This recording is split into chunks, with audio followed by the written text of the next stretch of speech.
Що це було? Мабуть, НЛО. Для російських окупантів сьогодні видався важкий день і йдеться не про передову, а про глибокий тил ворога.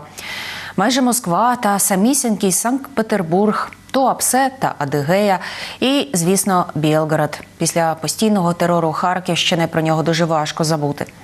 Куди долетіли і якої істерики наробили невідомі дрони?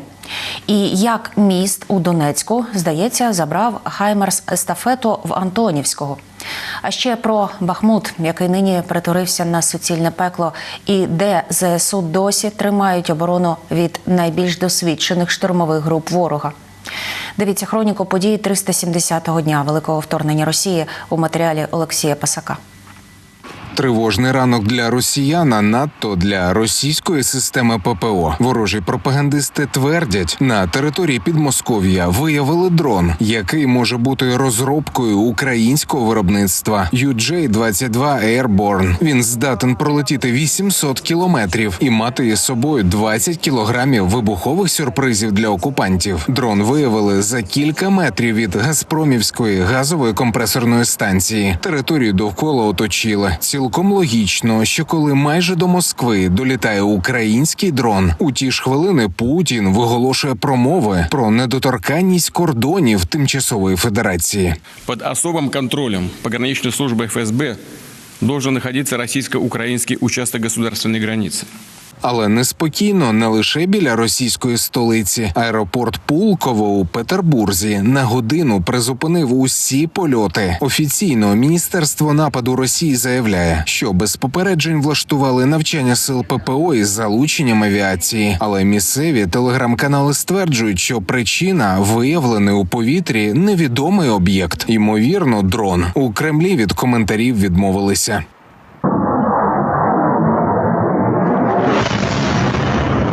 Але щодо інших російських регіонів уже не викрутишся. У Туапсе, що в Краснодарському краї, кілька дронів поцілили нафтобазу. У будинках неподалік повибивало шибки. Тамтешня влада переконує містян, що нафтові резервуари не зачепило, а пожежу загасили менше як за годину. Какой-то взрыв был на Грознефти, на заводе, на нефтебазе. Вибухи і в Адигеї. Російські чиновники переконують, кілька безпілотників не долетіли до цілей, адже їх перехопили підрозділи радіоелектронної боротьби, а з пошкоджень лише будівля місцевої ферми.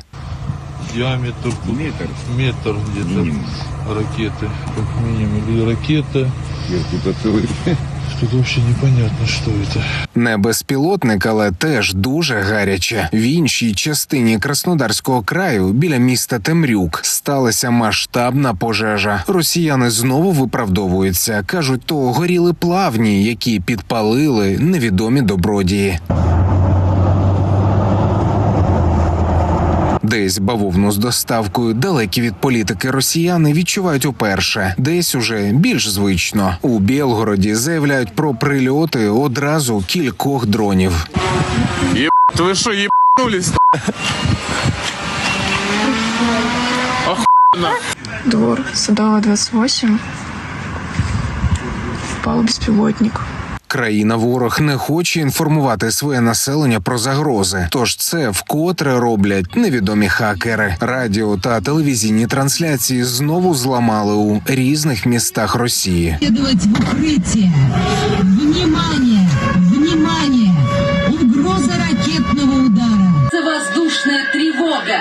Всем немедленно проследовать в укрытие. Цивільних можемо попередити. Окупантів на нашій землі попереджати вже ніхто не буде. Потужна бавовна сьогодні сколихнула і Кадіївку на Луганщині і передала Хаймарс-естафету з Антонівського мосту до Петрівського у Донецьку. І самих окупантів щодня лише менше. Минулої доби у чорний пакет перегрупувалися ще понад 5000 загарбників. Знищено ще 3 російських танки, 9 бойових броньованих машин, 3 3 артилерійські системи, 3 реактивні системи залпового вогню. Підбито 3 безпілотники. На капремонт рушили ще 3 одиниці автомобільної техніки. ЗСУ нищать ворога, але його багато, і він хоче наступати. Командувач сухопутних сил ЗСУ Олександр Сирський повідомив, що попри втрати біля Бахмуту росіяни кинули у бій найбільш підготовлених штурмовиків вагнерівців. Ситуація вкрай напружена. Місто нині – це суцільні вирви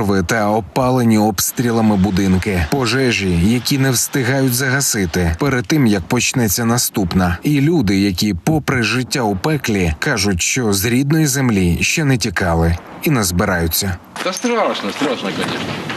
Аж уже сил нет, уже там еле ноги от стрессовой ситуации, еле ноги волочишь уже. Нет, что-то это, пока еще живет целое. Пока сам целый, пока еще это сам останусь. Залишаться і українські воїни. Поки ворог тиждень за тижнем обіцяє тужче стягнути кільце довкола Бахмуту, вони тримаються. Поки росіяни йдуть в атаку за атакою, намагаючись прогризти оборону міста, вони дають відсіч. Попри холод та вогонь, і обіцяють, що робитимуть це до кінця. Бахмут здати не буде. Будемо останні. Слава Україні, смерть ворогам. 8 лютого. Місто Бахмут, місто горить, ворог давить. Все буде Україна, а Путін гандон. Олексій Пасак, 5 канал.